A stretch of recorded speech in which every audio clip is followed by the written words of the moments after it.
সাইয়েদনা মূসা আলাইহিস সালাম আল্লাহর একবার জিজ্ঞেস করলেন, আল্লাহ মাইয়াকুনু জালিসি ইয়াউমাল কিয়ামা, আল্লাহ আমার সাথে কিয়ামতের দিন জান্নাতে সাথী কে হবে?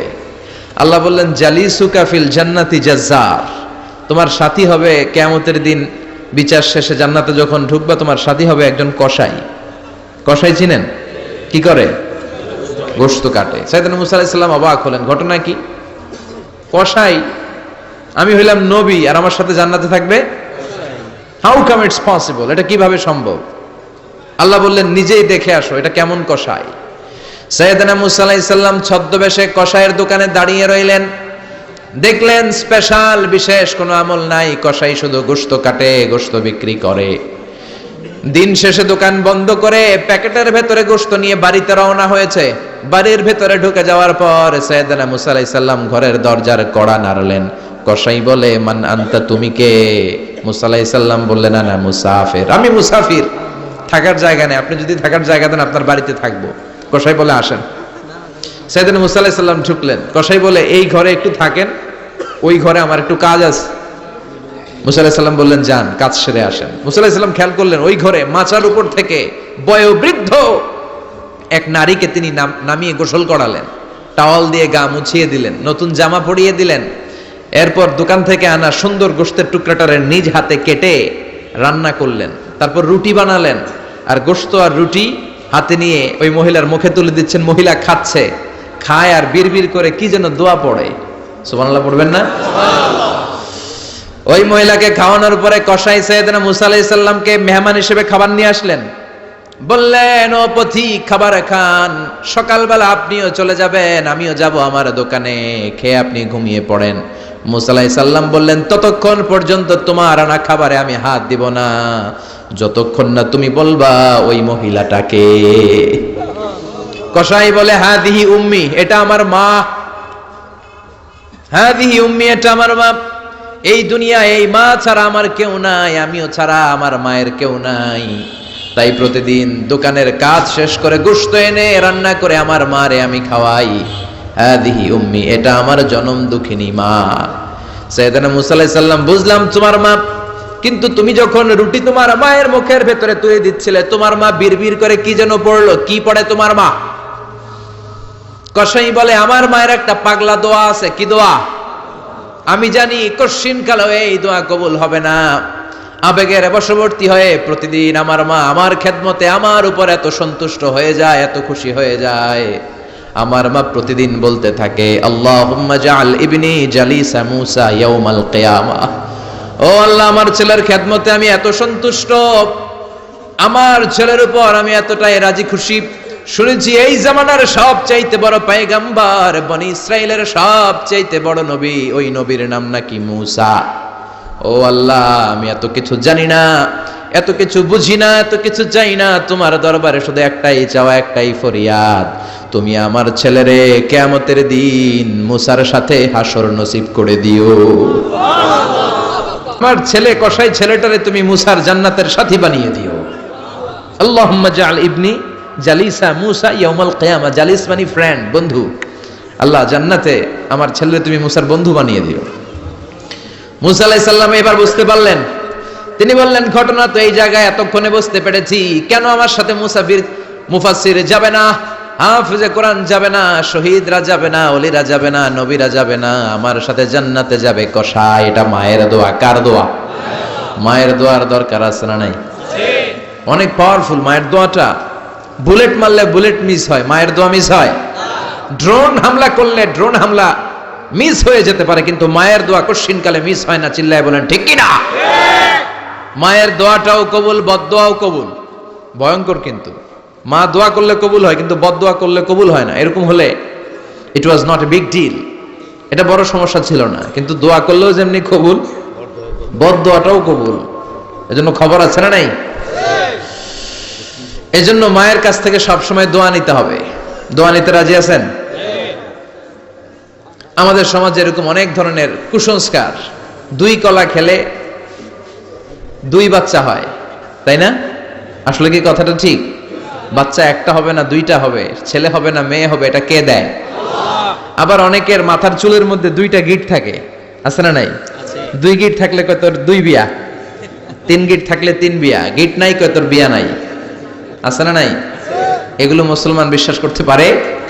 মুসলমান বিশ্বাস করে একজনকে, তিনি কে?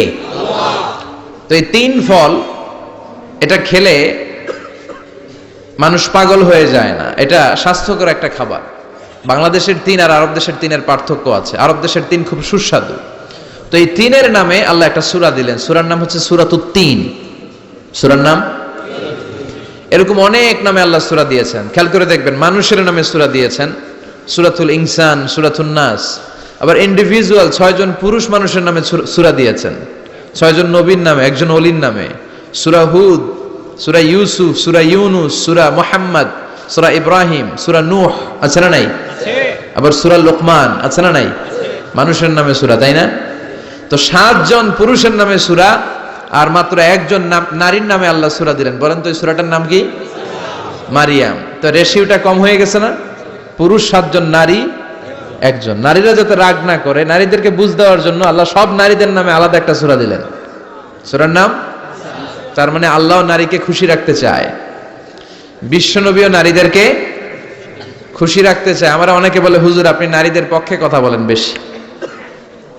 আমি সবার পক্ষেই বলি, যার যেটা অধিকার তাকে সেটা দিতে হবে, ঠিক কিনা? নারীরা সম্মানিতা, তাদেরকে সম্মান দিতে হবে। বিশ্বনবী তাদেরকে সম্মান দিতেন। মা আয়েশাকে বিশ্বনবী সবসময় আগে সালাম দিতেন। সুবহানাল্লাহ পড়েন। খাদিজা রাদিয়াল্লাহু তাআলা আনহাকে আল্লাহ তাআলা আরশের উপর থেকে সালাম পাঠিয়েছেন। এজন্য নারীদেরকে সালাম দিবেন বেশি বেশি। ঘরে সুখ শান্তি নাই, অনেকে বলে ঘরটা নাকি জাহান্নামের টুকরা, কারণ সালাম নাই। সালাম মানে শান্তি, সালাম মানে কি? সালাম সালাম হাজার সালাম সকল শহীদ স্মরণে, আমার হৃদয় রেখে যেতে চাই তাদের স্মৃতির চরণে। পড়েন আমিন। সালাম মানে চিল্লায় বলেন। জান্নাতীরা যখন জান্নাতে ঢুকবে, ফেরেশতারা জান্নাতীদেরকে কি বলবে? সালাম, শান্তি। Enter the paradise with peace and security. শান্তি এবং নিরাপত্তার সাথে জান্নাতে ঢুকে যান। এজন্য ঘরটারে শান্তিময় বানাতে চাইলে সালাম দিতে হবে। কি দিতে হবে? আজ থেকে স্ত্রীকে সালাম দিবেন তো ইনশাআল্লাহ। পড়েন। আমার মাইকের আওয়াজ যদি বোনদের কানে যায়, মাদের কানে যায়, আপনাদেরও বলি, আপনারাও আগে আগে সালাম দিবেন। এই দৃশ্য বাচ্চারা দেখলে বাচ্চারাও সালাম শিখবে, ঠিক কিনা?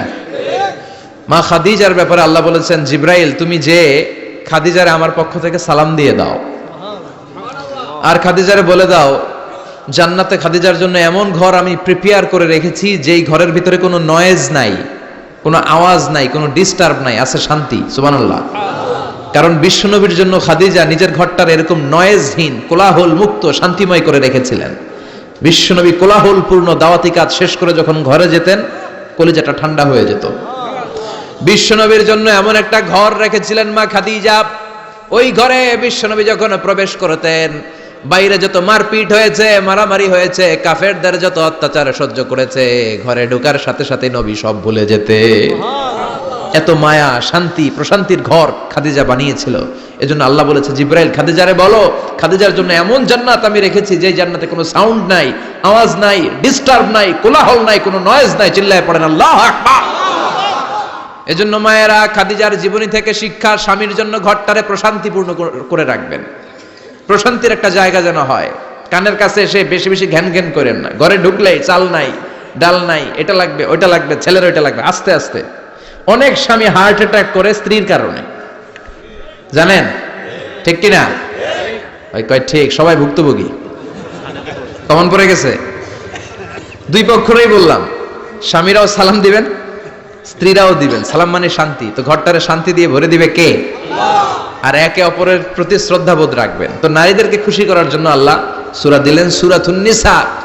প্রাণীদের নামে অনেক সূরা আছে, সূরাতুল বাকারা আছে না নাই? বাকারা মানে কি? গাভী। গাভীর দুধ খাবেন। বিষ্ণু বলেছেন, গরুর গোশত খেয়েও কম, দুধ খেয়েও বেশি। আলাইকুম বিআলবানিল বাকার, তোমাদের উচিত গরুর দুধ খাওয়া। ফাইন্নাহা তুরাম্মু মিনাল আশজার, কেননা গরুর দুধ এটা হচ্ছে সবুজ ঘাস আর পাতার নির্যাস। ফি লাবানিহা শিফা, গরুর দুধে আছে শিফা। ও ফি লুহুমিহা দা, গরুর গোশতে আছে রোগ। গোশতে আছে কি? গরুর গোশত খেলে রোগ বাড়ে না? অনেক ডাক্তার আছে, এরা সিরিয়াল নেয় না, যারা গরুর গোশত খায় বেশি। বলে লাল মাংস যারা খাবে এরা যেন আমার সিরিয়াল না দেয়, আছে না নাই? বিশ্বনবীর খাবারের তালিকায় দুধ ছিল। বিশ্বনবী বলতেন বেশি বেশি দুধ খেও, এবং বিশ্বনবী বলেছেন মায়েরা যেন তাদের বাচ্চাদেরকে দুধ খাওয়ায়।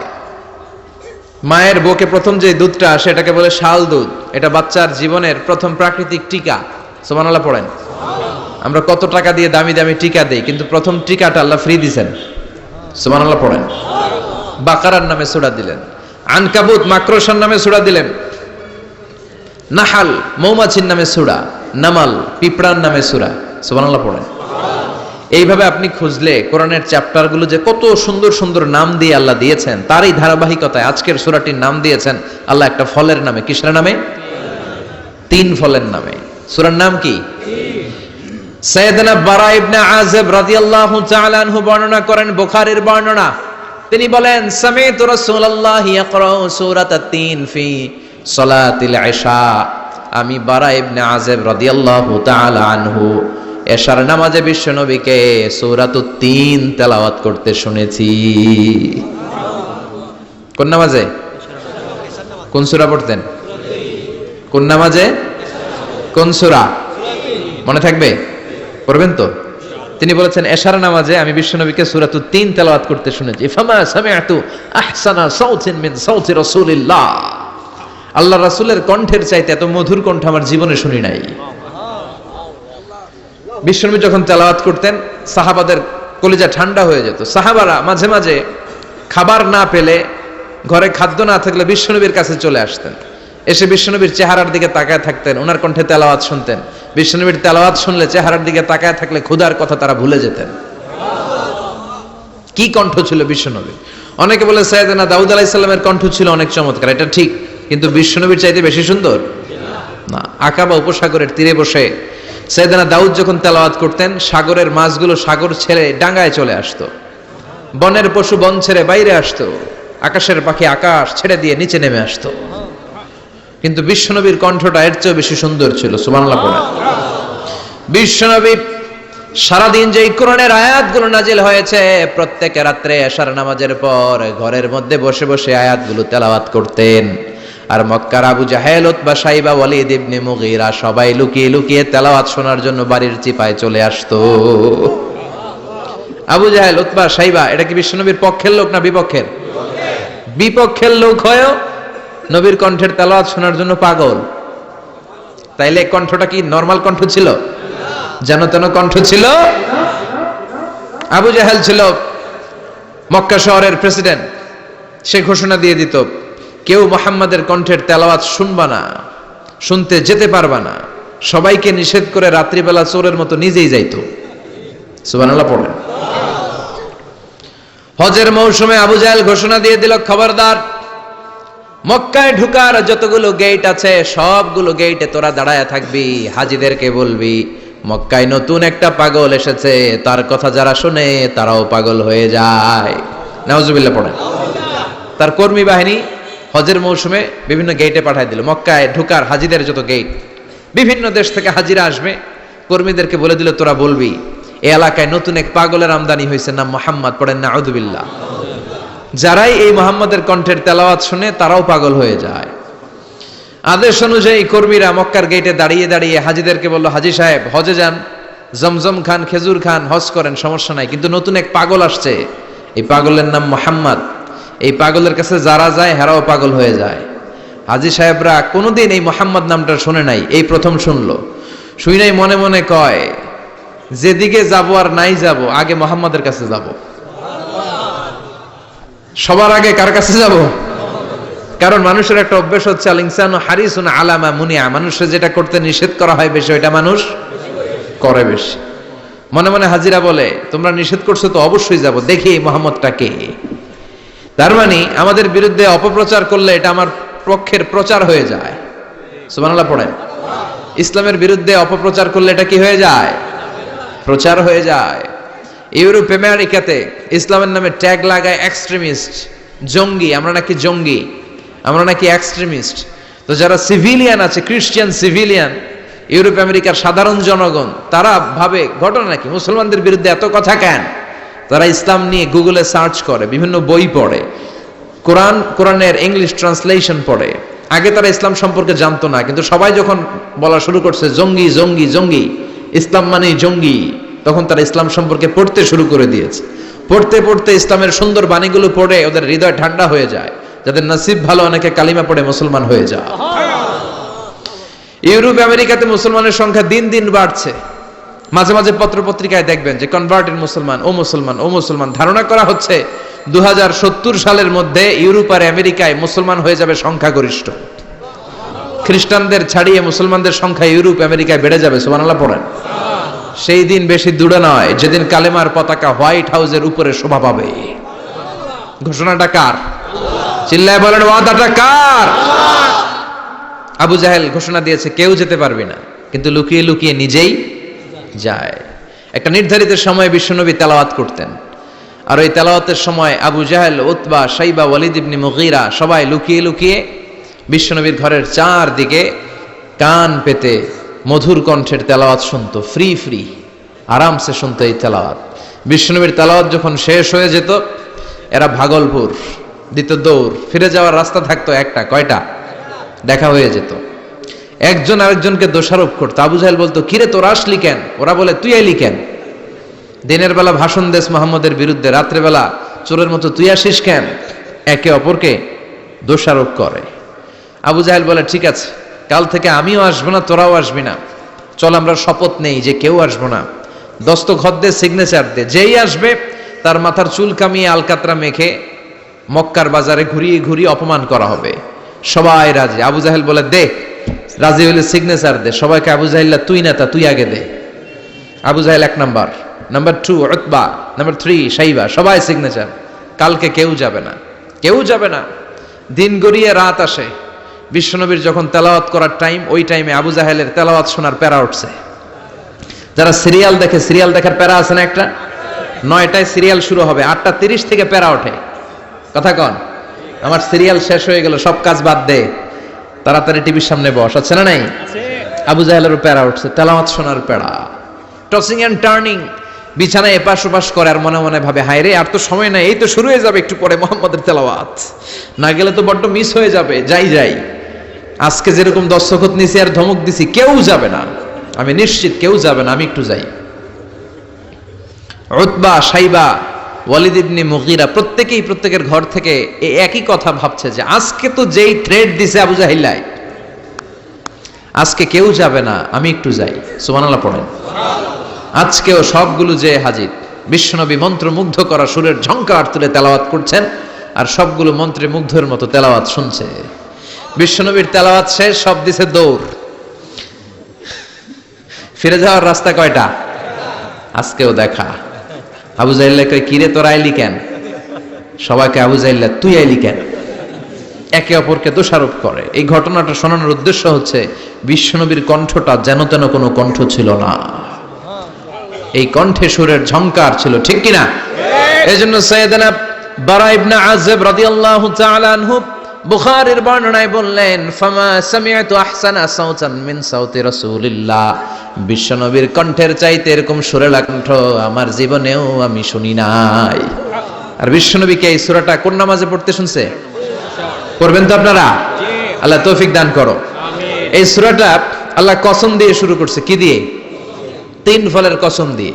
মনে রাখবেন, মান কানা ইয়াহলিফ ফালইয়াহলিফ বিল্লাহ, যার কোনো কারণে কসম কাটতেই হয় সেজন্য আল্লাহর নামে কসম কাটে, আউলিয়াসমুত, আর না হলে যেন চুপ থাকে।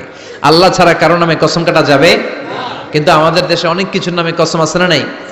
আমরা কোরআন শরীফের নামে কসম কাটি, অনেক সময় কাবার নামে কসম কাটি, মায়ের বুকের দুধের কসম, বিদ্যার কসম কাটি না? কাটা যাবে? শিকারপুরের লোকেরা আর কি কি জিনিসের কসম কাটেন বলেন? হ্যাঁ, মায়ের কসম না, মায়ের কসম কাটা যাবে না। আর কি কি জিনিসের কসম কাটেন বলেন? আল্লাহর কসম কাটা যাবে। আর মাজারের কসম খাইছি না, মাজারের কসম কাটা যাবে। আর কিসের কসম কাটাই দেশে? বইয়ের কসম না, বইয়ের কসম কাটা যাবে না। আর আছে? হ্যাঁ, আল্লাহ ছাড়া কারো নামে কসম কাটা যাবে, কিন্তু আল্লাহ চাইলে সবকিছুর নামে কসম কাটতে পারেন। চিল্লায় কোন সুবহানাল্লাহ।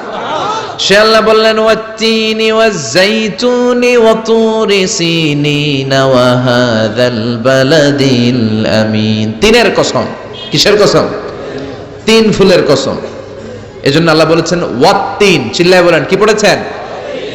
সম্মানিত ভাইরা খেয়াল রাখবেন, কসম যখনই আল্লাহ কেটেছেন তখনই আল্লাহ ওয়াও ব্যবহার করেছেন। এটাকে বলে, এই যে এটা কিন্তু তাফসীরের আসল কথা, মনে রাখেন, ওয়াও আল কাসামিয়া, এটার বলে কসম কাটার ওয়াও। যত জায়গায় আল্লাহ কসম কেটেছেন তত জায়গায় আল্লাহ কি ব্যবহার করেছেন?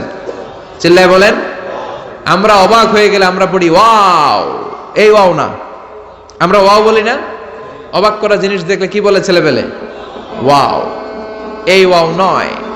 তো যত জায়গায় কসম তত জায়গায় ওয়াও। সবাই বলেন, যত জায়গায় কসম তত জায়গায়। যেমন আল্লাহ কোরআনে যুগের শপথ করেছেন, সময়ের কসম করেছেন। আল্লাহ বলেছেন ওয়াল আসর। কি বলেছেন? ওয়াও আছে না নাই? আল্লাহ পাহাড়ের কসম করেছেন, আল্লাহ বলেছেন ওয়াত্তুর। আল্লাহ ফজরের কসম করেছেন, আল্লাহ বলেছেন ওয়াল ফাজার। জিলহজের প্রথম 10 রাতের কসম করেছেন, তিনি বলেছেন ওয়ালায়ালিন আশার। জোর আর বেজোরের কসম করেছেন, তিনি কি বলেছেন? ওয়াশফাঈ ওয়াল ওয়াতর। তারই ধারাবাহিকতা এখানে তিনি তিন ফলের কসম কেটেছেন, আর তিনি বলেছেন ওয়াত্তিন। চিল্লায় বলেন, তিনি কি বলেছেন? মানে তিনের কসম। কিসের কসম? তিন ফল। ডুমুর ফলের কসম কেটেছেন, কারণ এই ফলের অনেক উপকারিতা আছে। এটা আরব বিশ্বে আরবদের কাছে খুবই গুরুত্বপূর্ণ সুস্বাদু একটা ফল। কালো ডুমুর হয়, সাদা ডুমুর হয়। এই ডুমুর ফল খেলে ডায়াবেটিক্স রোগীদের অনেক উপকার হয়। ডায়াবেটিক্স আমাদের জাতীয় রোগ না? ডায়াবেটিক্স আছে কার কার? অনেকের আছে না? এই ডায়াবেটিক্স আল্লাহ ভালো করে দিবে। কি খাবেন? ডুমুর ফল খাবেন। অনেক নারীদের ইররেগুলার মেনস্ট্রুয়েশনাল পিরিয়ড হয়, অনিয়মিত অনিয়ন্ত্রিত মাসিক। এই ডুমুর ফলের সেদ্ধ করা পানি যদি খায়, তাদের মাসিক নিয়মিত হয়ে যাবে। এটার মধ্যে অনেক স্ট্রেংথ এন্ড স্ট্যামিনা আছে। আর এই ফলটা জান্নাতি ফল। কি ফল? এটা জান্নাতি ফল। এই তিন গাছটা জান্নাতের গাছ। সাইয়েদনা আদম আলাইহিস সালামকে আল্লাহ বললেন ওয়ালা তাকরাবা হাযিহিশ শাজারাতা ফাতাকুনা মিনাজ জালিমিন। ও আদম, তুমি আর হাওয়া মিলে জান্নাতে ঘুরো, জান্নাতে খাওয়া দাওয়া করো, যা মনে চায় করো, কিন্তু একটা নিষিদ্ধ গাছ আছে, ওই গাছের কাছে যাওয়া যাবে না। কার কথা? সব খাও, সব করো, কিন্তু নিষিদ্ধ গাছের কাছে যাওয়া যাবে না। আদম আলাইহিস সালাম শয়তানের ওয়াসওয়াসায় পড়ে ওই গাছের ফলই খেয়ে ফেললেন। ওয়ালাকাদ আহিদনা ইলা আদামা মিন ক্বাবলু ফানাসিয়া ওয়া লাম নাজিদ লাহু আজমা। আমি আদমকে স্পেশাল একটা অর্ডার করেছি, ওই অর্ডার আদম রক্ষা করতে পারে নাই। পারবে কেমন? আদম তো ভুলে গেছে। আদম আলাইহিস সালাম কি করছে? ভুলে গেছে। ভুল করে তিনি খেয়ে ফেললেন। শয়তানের ওয়াসওয়াসায় পড়ে শুধু আদমই খান নাই, হাওয়াও খেলেন আলাইহিমাস সালাম। খাওয়ার সাথে সাথে ওনাদের জান্নাতের পোশাকগুলো খুলতে আরম্ভ করলো, নেকেড হতে শুরু করলেন। আদম আর হাওয়া দুইজনে কি হতে শুরু করলেন? উলঙ্গ হতে শুরু করলেন। গায়ের মধ্যে আর জামা নাই। সম্মানিত ভাইরা, এখানে শিক্ষণীয় যে বিষয়টা সেটা হচ্ছে শয়তানের কাজ, শয়তানের মিশন জান্নাতেও যেটা ছিল দুনিয়াতেও এটা। শয়তানের মিশন হচ্ছে আদম জাত, বনি আদমের দেহ থেকে কেমন করে কাপড় খোলা যায়, নারীদেরকে কেমন করে উলঙ্গ করা যায়। জান্নাতে যেমনি আদম আর হাওয়া আলাইহিস সালামের কাপড় শয়তান খুলেছে, দুনিয়াতেও শয়তান আমাদেরকে অশ্লীল বানাতে চায়। চিল্লায় বলেন ঠিক কিনা? এজন্য আমার মায়েরা, আমার বোনেরা, যাদের কানে আমার মাইকের আওয়াজ যায়, খবরদার, শয়তানের এই ওয়াসওয়াসায় ফাঁদে পা দেয়া যাবে না। শয়তান চেয়েছে জান্নাতে কেমন করে মা হাওয়ার কাপড় খুলে ফেলা যায়, দুনিয়াতেও শয়তান চায় কেমন করে আপনাদেরকে নেকেড বানানো যায়। ঠিক কিনা? বাংলাদেশে নারীদের কাপড় এখন দেহের মধ্যে বাড়ছে নাকি কমছে? আছি আমরা এখন জামানায়, লাজ শরম গেছে হারায়। ঠিক কিনা? পাতলা শাড়ির বাহার, পাখি ড্রেস, লেহেঙ্গা পোশাক দেখে নারীর লাজে মরে যাই। হাই হাই, আছি আমরা এখন জামানায়, লাজ শরম গেছে হারায়। ঠিক কিনা? পোশাক আশাক নারীদের খাটো হতে শুরু করেছে, এটা শয়তানের মিশন। এজন্য মায়েরা বোনেরা খবরদার, পোশাককে ছোট করবেন না, খাটো করবেন না, হেজাব পরবেন। এই হেজাবকে ফরজ করেছে কে? এই হেজাব আপনার অধিকার, আপনার অধিকার আপনি বুঝে নেন। হেজাব আপনার অহংকার, এই হেজাব হচ্ছে আপনার আভিজাত্যের প্রতীক। চিল্লায় বলেন ঠিক কিনা? নারী অধিকারের যারা কথা বলে, নারী আন্দোলনের কথা যারা বলে, তাদের কথায় কান দিবেন না। এরা বক্তব্যের মঞ্চে উঠে নারীর অধিকারের কথা বলে, কিন্তু তাদের ঘরেই নারীরা বেশি নির্যাতিতা, তাদের ঘরের কাজের মেয়েগুলাই বেশি নির্যাতিতা। চিল্লায় এখন ঠিক কিনা? তারাই লোহা গরম করে কাজের মেয়েগুলোর পিঠে ছ্যাঁক দেয়, তারাই সুযোগ পেলে ধর্ষণে সেঞ্চুরি করতে দ্বিধাবোধ করে না। চিল্লায় এখন ঠিক কিনা? শয়তানের মিশন। জান্নাতেও ছিল যেটা, দুনিয়াতেও এটা। পোশাক কি করে আলাদা করা যায়? এই জন্য হেজাব যেন আমরা ভুলে না যাই। হেজাব আপনার আভিজাত্যের প্রতীক, আপনার সৌন্দর্য, আপনার সম্ভ্রম, আপনার স্ট্যাটাস তো আপনার হেজাবের মধ্যে শোভা পায়। ঠিক কিনা?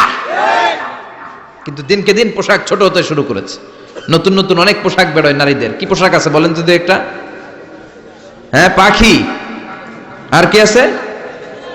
লেহেঙ্গা আর কিরণমালা। আর এগুলো পড়বেন না, হেজাব পড়বেন। হেজাবে একটা নারীকে যত সুন্দর, রূপবতী, গুণবতী, সুস্নিগ্ধা লাগে, অন্য কোনো পোশাকে লাগে? আল্লাহ আমাদেরকে বোঝার তৌফিক দান করো। সাইয়েদনা আদম আলাইহিস সালাম, হাওয়া আলাইহিস সালাম জান্নাতের ভেতরে যখন উলঙ্গ হয়ে গেল, লজ্জাস্থান ঢাকার জন্য জান্নাতের বিভিন্ন গাছের দিকে দৌড়ায়। দৌড়িয়ে দৌড়িয়ে যেই গাছের পাতা দিয়ে তারা সেদিন লজ্জাস্থান ঢেকেছিল, ওই গাছের নাম ছিল তিন গাছ। কি গাছ? ওই তিনের কসম কোরআনে কেটেছে কে? সেজন্য আল্লাহ বললেন, ওয়াত-তিনি ওয়াজ-যাইতুনি ওয়া তুরি সিনিন ওয়া হাযাল বালাদিল আমিন। সুবহানাল্লাহ পড়েন। তিনের কসম, জাইতুনের কসম। জাইতুন মানে জলপাই। আওয়াজ করে বলতে হবে, জাইতুন অর্থ খাইছেন? জলপাইয়ের আচার খাই না আমরা? জাইতুন মানে জলপাই, ইংরেজিতে বলে অলিভ। তবে আমাদের জলপাই আর আরব দেশের জলপাই একটু গুণগত পার্থক্য আছে। আরব দেশের জলপাই একটু ছোট হয়, আমাদের গুলা সাইজে বড় হয়। আরব দেশের জলপাই একসাথে অনেকগুলা খাওয়া যায়, আর আমাদের দেশের জলপাই আবার 2-3টার বেশি খাওয়া যায় না। অনেক টক না? এই 7টা জলপাই আর একটা 3, এই মিক্স রেশিওতে যদি আপনি রেগুলার খান, আপনার বার্ধক্য রোধ হবে, আপনার স্বাস্থ্য ভালো থাকবে। আলহামদুলিল্লাহ পড়েন। এই জাইতুন গাছগুলো আরব দেশে হিল ট্র্যাক্টস, পাহাড়ি এরিয়াতে হয়, 100 বছর বেঁচে থাকে। বিষ্ণু বলেছেন, কুলু জাইতা ওয়াদাহিনু ফাইন্নাহা মিন শাজারাতিন মুবারাকা। বিষ্ণু বললেন, জাইতুনের তেল খাও, জাইতুনের তেল গায়ের মধ্যে দাও, জাইতুনের তেল মালিশ করো। জাইতুনের ভেতরে বরকত ঢুকায় দিয়েছে কে? জাইতুনের তেল দাড়িতে, চুলে মালিশ করলে দাড়ি চুল সহজে পাকে না। বিশ্বনবী সব সময় দাড়িতে চুলে জাইতুন মাখতেন। আমি নিজেও মাখি প্রতিদিন, আপনারাও মাখবেন। বাজারে পাওয়া যায়, যে বলবেন অলিভ অয়েল, কি বলবেন? অলিভ অয়েল বললে আপনাকে দিবে। স্পেনের, মেড ইন স্পেন, এদের অলিভ অয়েল ভালো। ফিলিস্তিনের যে অরিজিনাল অলিভ অয়েল, এটা ভালো, এটা খাওয়া যায়। তাম্বুতু বিদ্দুহুনি ওয়া সিবগিল্লিল আকিলিন, এটার অনেক কাজ। খাওয়াও যায়, মালিশও করা যায়, জাইতুনের ডাল ভেঙে মেসওয়াকও করা যায়। সুবহানাল্লাহ পড়েন। বিশ্বনবী বললেন, নি'মাস সিওয়াকিয়াজ জাইতুন, জাইতুনের মেসওয়াক কতই না ভালো। ফাইন্নাহা সিওয়াকি ওয়া সিওয়াকুল আমবিয়াই মিন ক্বাবলি, কেননা আমি বিশ্বনবী নিজে জাইতুনের ডাল ভেঙে মেসওয়াক করি, আমার আগে লক্ষাধিক নবীরা সবাই জাইতুনের ডাল দিয়ে মেসওয়াক করেছেন। সুবহানাল্লাহ পড়েন। আপনার দেহের ব্যাড কোলেস্টেরলের লেভেল কমে যাবে যদি জাইতুন আপনি খান। দাড়িতে মাখবেন, চুলে মাখবেন। আবার সালাদের মধ্যেও জাইতুনের তেল দিয়ে খাওয়া যায়, যদি এক্সট্রা ভার্জিন হয়। লেস দেন 1% অ্যাসিড দিয়ে এটাকে পিউরিফাইং করলে এটার বলে এক্সট্রা ভার্জিন। এরপর আরেকটা আছে ভার্জিন, 2% অ্যাসিড দিয়ে পিউরিফাইং করে। 3-4-5% অ্যাসিড দিয়ে পিউরিফাইং করলে ওটার বলে রিফাইন্ড পিওর। ওটা গায়ে মালিশ করবেন, বরকত আছে না নাই? এজন্য এই দুইটার কসম কোরআনে কেটেছে কে? এরপরে রব্বুল আলামিন বলেন, ওয়া তুরি সিনিন,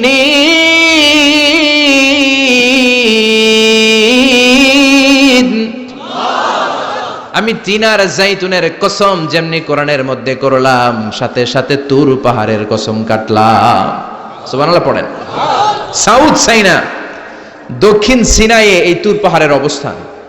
মিশরের 2টা জেলা আছে, উত্তর সিনাই, দক্ষিণ সিনাই। এই দক্ষিণ সিনাইতে 2285 মিটার উঁচু এই পাহাড়। সাইয়েদনা মুসা আলাইহিস সালাম এই পাহাড়ে উঠে কথা বলতেন কার সাথে? তাওরাতের মতো কিতাবকে আল্লাহ তাআলা কাঠের তক্তার মধ্যে লিখে এই পাহাড়ের উপর নাজিল করেছে। কাঠের তক্তা চিনেন? কাঠ দিয়ে মোটা মোটা তক্তা বানায় না? আল্লাহ নিজ হাতে তাওরাত লিখে এই কাঠের তক্তাগুলো সাইয়েদনা মুসা আলাইহিস সালামকে দিলেন, বললেন যাও এটার মধ্যে হেদায়েত আছে, নূর আছে, বুরহান আছে, নিয়ে যাও, বনি ইসরায়েলের কাছে দাওয়াতের বাণী পৌঁছে দাও, তুমি বার্তাবাহক, যাও। সাইয়েদনা মুসা আলাইহিস সালাম দেখলেন ছোট্ট ছোট্ট কিছু কাঠের ফলক আর তক্তা, ভাবলেন কাঁধের মধ্যে তুলে নিয়ে যাই, এর চেয়েও কত ভারী ভারী জিনিস আমি মুসা কাঁধের মধ্যে তুলে বেড়াই। কিন্তু সাইয়েদনা মুসা আলাইহিস সালাম তক্তার মধ্যে হাত দিয়ে দেখে কাঁধে উঠাবে তো দূরের কথা, নাড়াতেই পারে না। সুবহানাল্লাহ পড়েন। কাঁধে উঠাবে তো দূরের কথা, কি করতে পারে না, নাড়াতেই পারে না। মুসা আলাইহিস সালাম ভাবলেন এদিক দিয়ে মনে হয় শক্ত, ওদিকে মনে হয় নরম, ওদিক দিয়ে ধরি, ওদিকে টান দেয়, ওদিকেও নড়ে না, মাঝখানে ধরে টান দেয়, নড়ে না। ঘটনা কি? এর চেয়ে কত বড় তক্তা কাঁধে লয়ে ঘুরি, আর এগুলো নড়ে না কেন? আল্লাহ জিব্রাইলরে বলেন না একটু হেল্প করতে, আল্লাহ বললেন যাও, তোমারে হেল্প করতে কইছে। মুসা আলাইহিস সালাম বললেন ভাই জিব্রাইল তুমি এদিক দিয়ে ধরো, আমি ওদিক দিয়ে ধরি। আমরা এরকম ধরে বলি না মারো টান হেইয়ো, এই দুইজনে হেইয়ো হেইয়ো শুরু করছে, কিন্তু তক্তা নড়ে না। মুসা আলাইহিস সালাম বললেন চলো পজিশন চেঞ্জ করি, তুমি এদিকে আমি ওদিকে, মারো টান আরো জোরে, কিন্তু তক্তা নড়ে না। মুসা আলাইহিস সালাম বললেন আল্লাহ জিব্রাইলের যে সঙ্গী ফেরেশতা 11 বলো না একটু হেল্প করতে। আল্লাহ বলে যাও হেল্প করে আসো।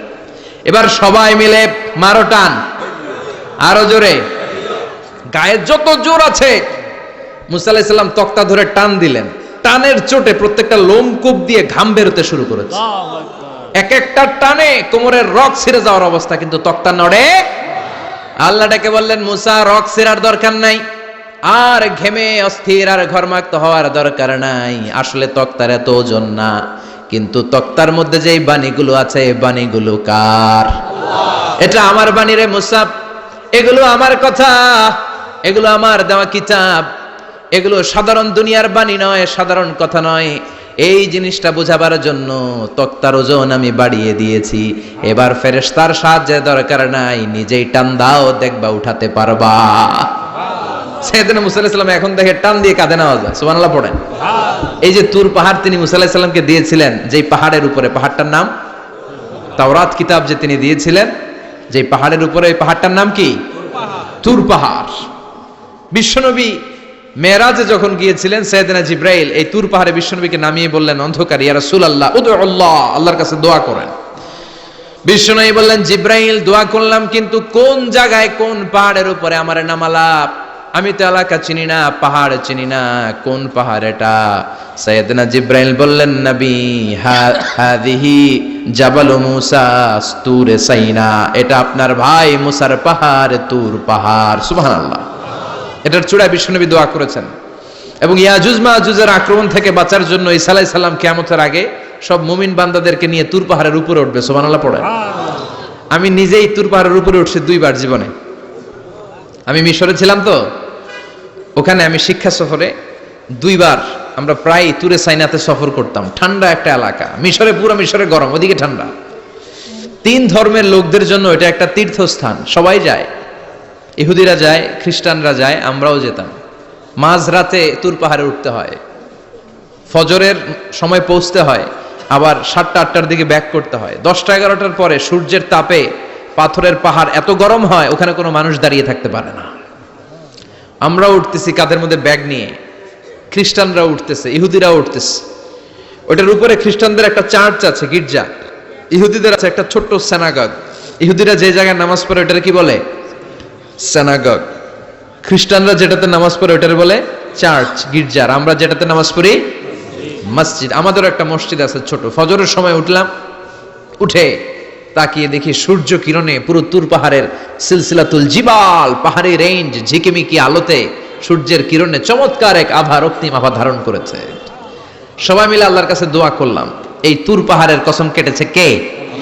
রব্বুল আলামিন বলেন ওয়াত-তিনি ওয়াজ-যাইতুনি ওয়া তুরি সিনিনা ওয়া হাযাল বালাদিল আমিন। তিনের কসম, জাইতুনের কসম, তুর পাহাড়ের কসম, আর এই নিরাপদ শহরের কসম। এই নিরাপদ শহর দ্বারা উদ্দেশ্য হচ্ছে মক্কাতুল মুকাররমা। নিরাপদ শহর দ্বারা কোন শহর উদ্দেশ্য? মক্কা। যে মক্কার আগের নাম ছিল বাক্কা। মক্কার আগের নাম সবাই বলেন বাক্কা।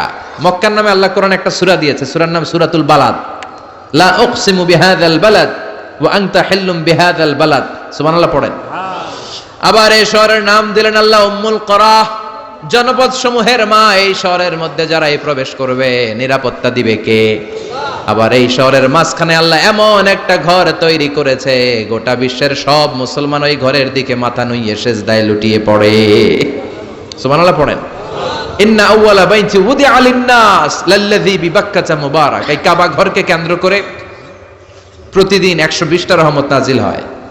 চিল্লায় বলেন তো কয়টা? সিত্তিন আলিত তাইফিন, 60টা রহমত যারা তাওয়াফ করে তাদের জন্য।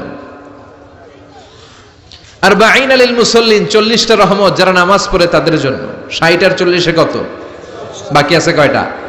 ওয়াল 20 আলিন নাযিরিনা ইলাল কাবা, বাকি 20টা রহমত যারা তাওয়াফও করে না, নামাজও পড়ে না, শুধু কাবার দিকে তাকিয়ে থাকে। সুবহানাল্লাহ পড়েন।